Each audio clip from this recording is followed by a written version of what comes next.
Hello.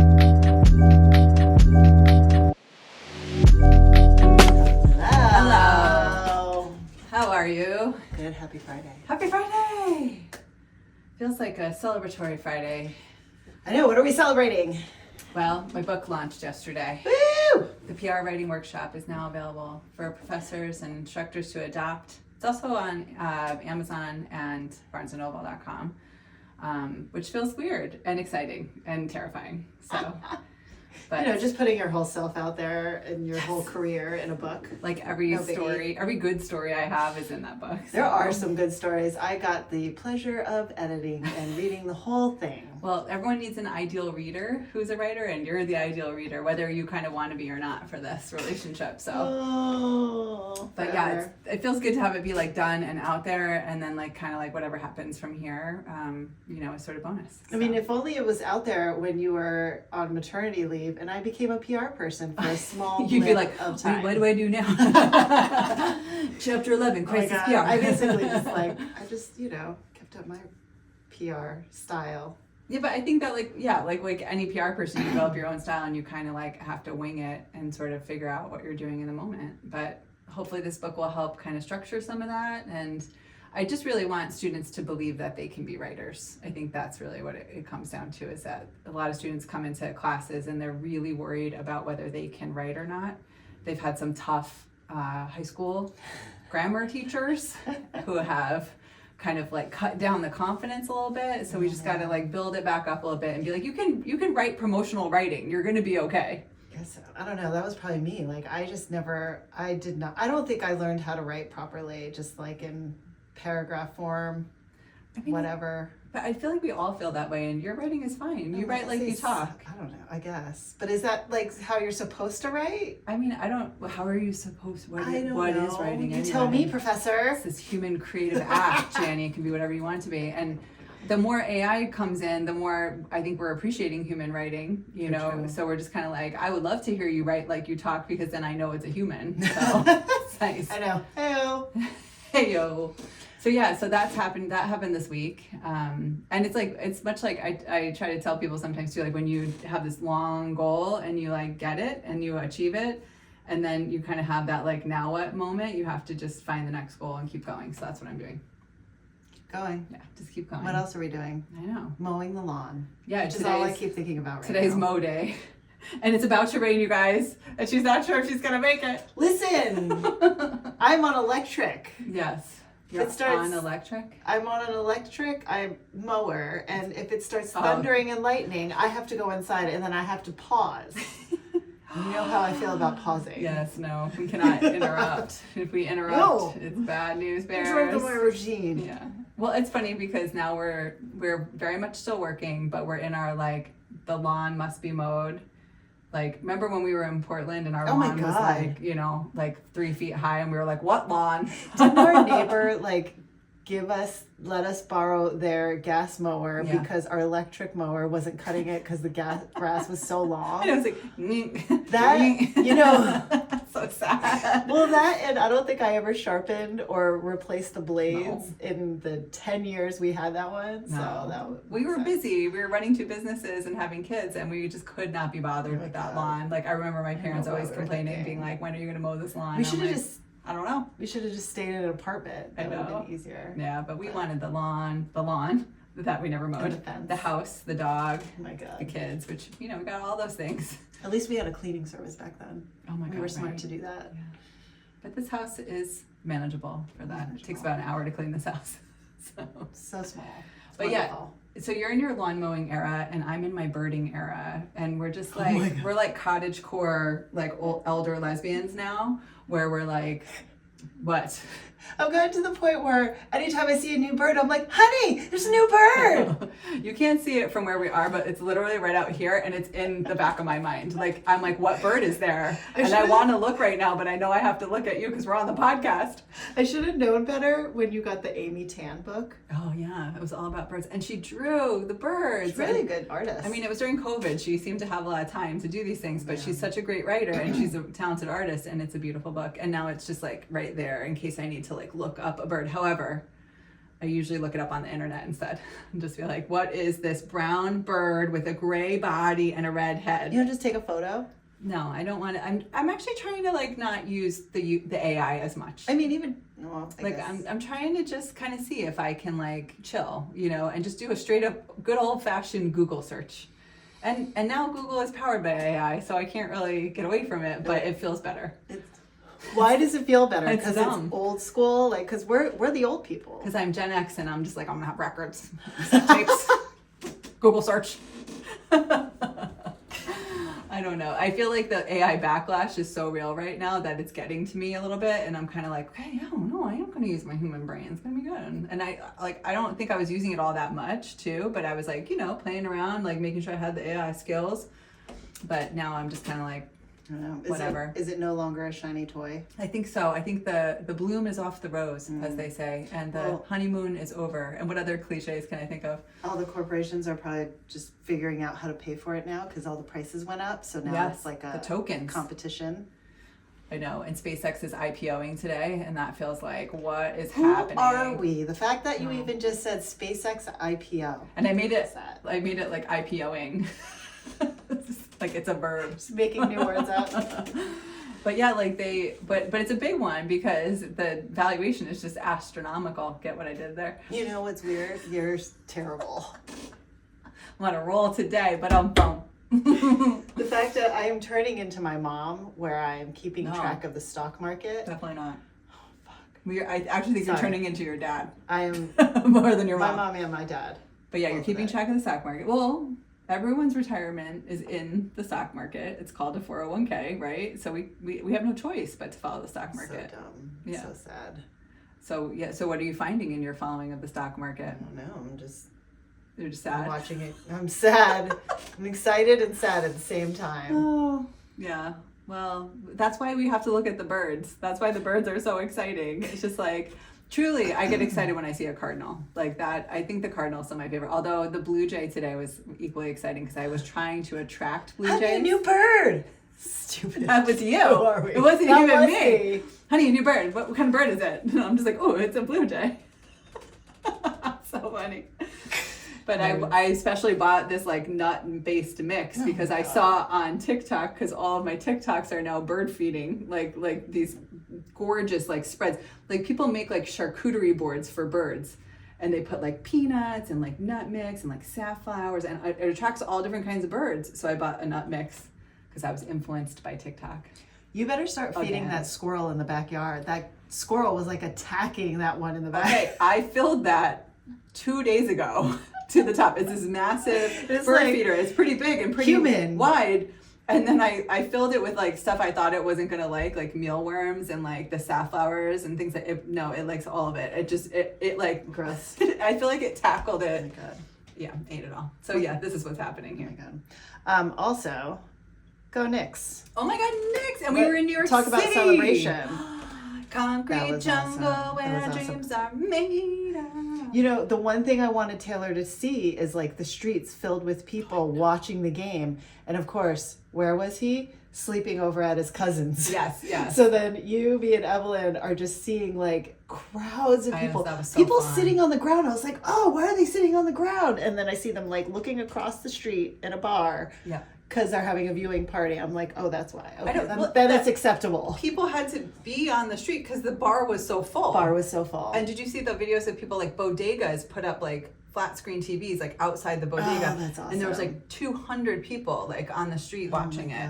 God. New Yorkers and a communal experience. Like I do remember that feeling of like when something big happened in New York City, you Yeah. go out on the street. You don't even know why you're there. You're not even sure what you're gonna do. And you talk But to everyone. you go like be like, oh my god, this is happening, and that person like validates that it's happening. You know, it feels so good. It gives me Feels so goosebumps good. thinking about it. I love it. It was really cool to be around that energy.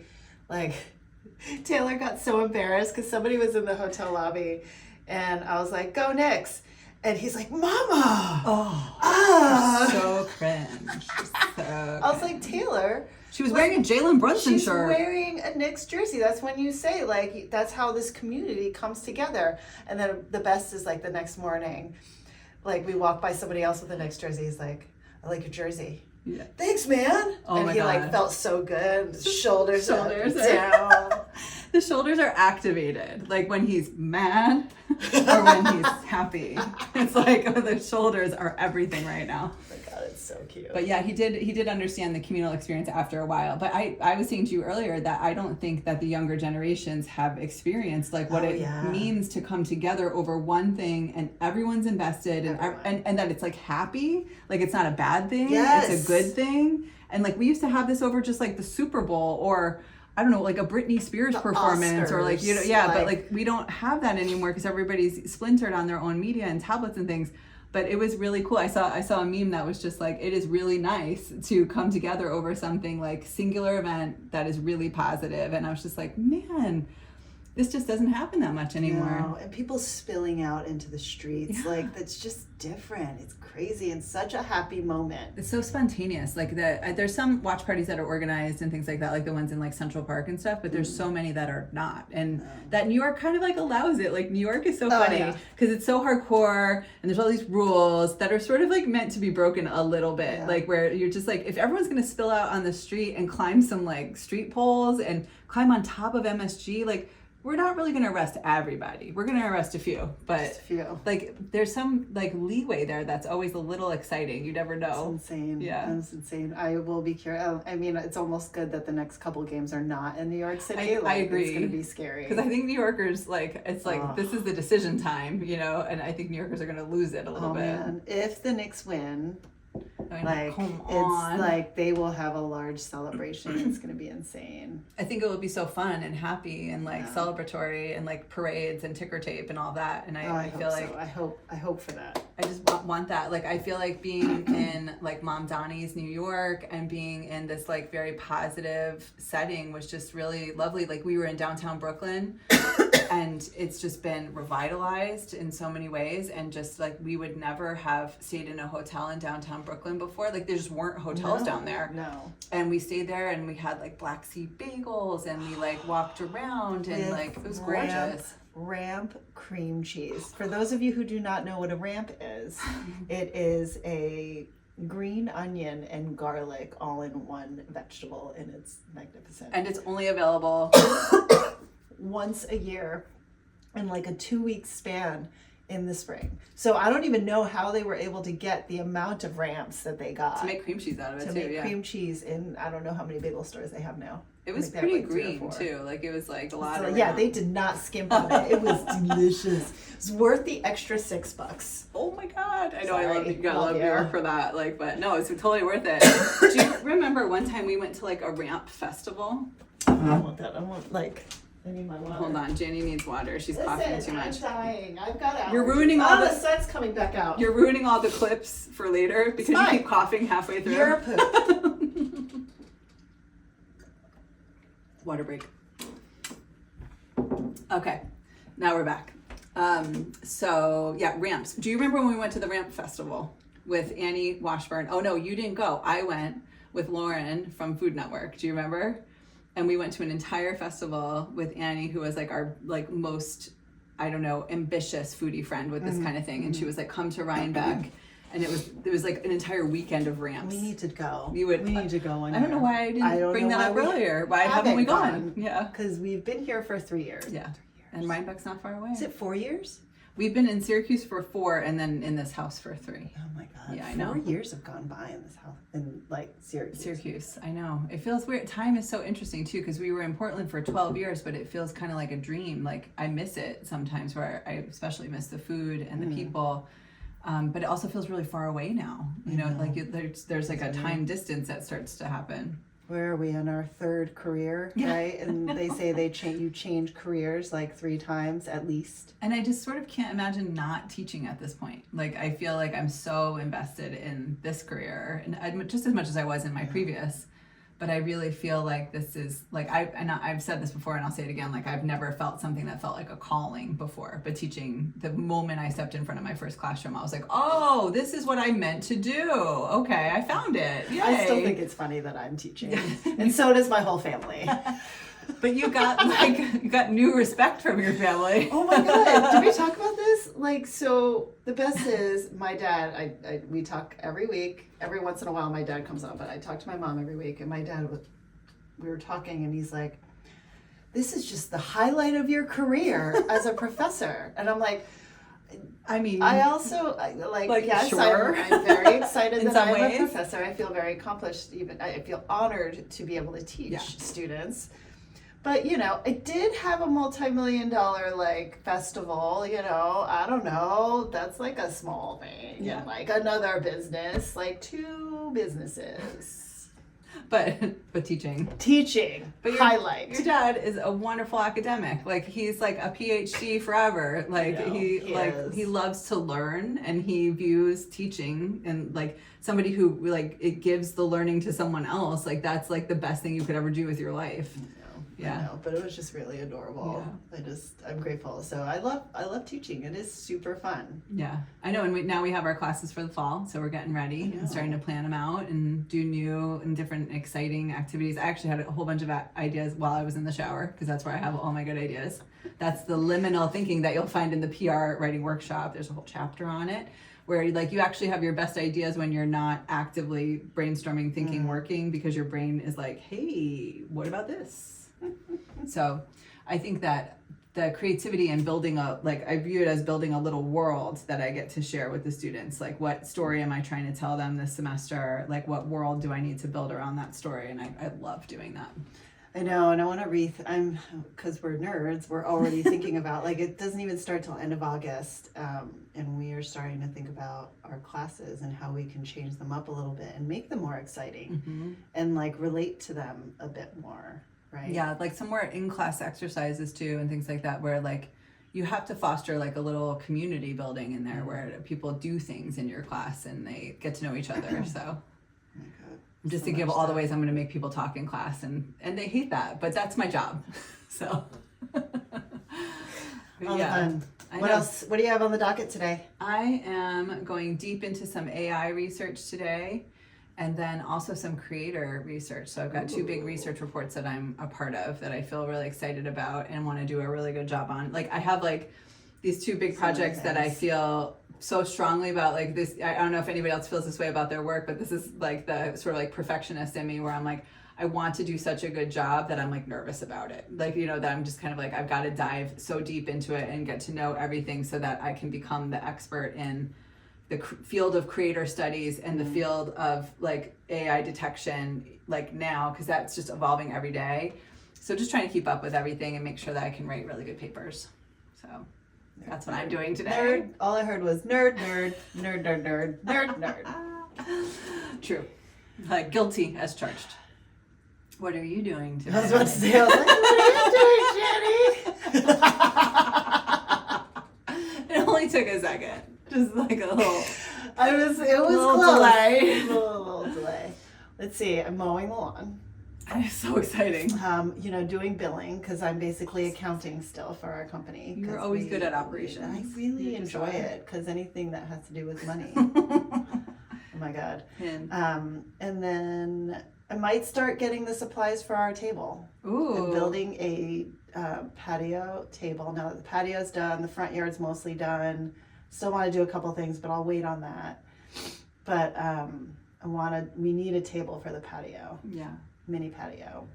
I know it's gonna be a big, heavy table that doesn't go anywhere once you build it. Once you build it, it stays on the patio. To stay there. And we basically built the patio so that we could have a table out there. That's what it's for. It's the patio almost facilitates outdoor dining. Well, the other thing I want to do is now, now that you said that I can do it off to the side of the patio. Yeah. I want to build a concrete kind of grill stand where the barrel, I'm going to detach the barrel from the grill and put it on it so that it'll be this nice concrete kind of cute, and I'm going to parge it so it doesn't look like concrete blocks, but it'll look really pretty. Stucco-y kind of almost? Maybe stucco-y. I haven't figured out design, and maybe we'll do it a different color. Yeah. Maybe there'll be a mural that Evelyn and I can work on. Oh, that would be nice. Yeah, I mean, this house is Pee-wee Playhouse. Pee-wee's Playhouse. Pee-wee's Playhouse. Yeah. English not so good. I know, I totally did it. It's terrible. Not cool. Not cool. Not at all. But I want, you just like do all these creative things for the kids to just do it. You can always paint over it after. I know. Well, I saw an article a long time ago that you've heard me say this a million times, that you make, if you approach your house this way, that it's a canvas for your kids. So that way you don't worry about it getting messed up, and you're not like, they're like, oh, we have a fancy living room. Like we definitely don't. We don't have room for that anyway. But like, only now with the garden in the front do I have a little, they're like, don't step in the garden. Watch out for the fire. Evelyn was like kicking the rocks out. And she kicked, what is the kid urge that there's little rocks like pea gravel in between the pavers, and they're like kicking them out immediately, and I'm like, what are you doing? And she's like, I don't know. No.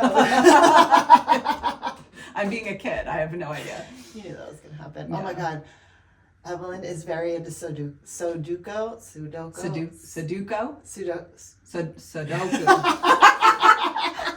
That game. I don't know how to That do game. it. I don't even know Sudoku.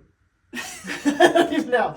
But she's very into the New York Times games. We've been doing the mini crossword puzzle, the Wordle. Got her into Wordle. Really that's liking smart. it. It's a good one for her. Because these are fun brain games. Good. Get her started. Well, Get she her hooked. wants to play games before she goes to school, which is amazing and wonderful. But I'm also like, oh my God, girl, I haven't had my coffee yet. Like, I'm trying. Like, I'm like, oh, I gotta hurry up. And Yeah, that's been her thing. We were watching 5-minute crafts like on social media, but I'm like, these are not 5-minute crafts. Like, it's like obviously edited down from like 5 hours of whatever they were doing. Yeah. It's like they're like, these are 50-minute crafts, easy. It's like 5 hours. I always felt that way too. Like, I don't know if I was the only one, but like back when we were at Food Network, you remember Rachel Ray's 30-minute meals. Yeah. And I was like, these are not 30-minute meals. This is like 60-minute meals for me. Like, just cutting the stuff took me like 45 minutes. Like, yeah, if all of that stuff is cut up perfectly. Yeah. Where's my 30 food minutes. stylist? And then it's 30-minute meals because you're just like dumping it all together. But I also think it was human error on my part. So, Really? yeah. I mean, my culinary career was short-lived. So. All right, I gotta mow before this rain starts. Yes. All right. Well, we will say, have a great weekend. Have a great weekend. Bye. Bye.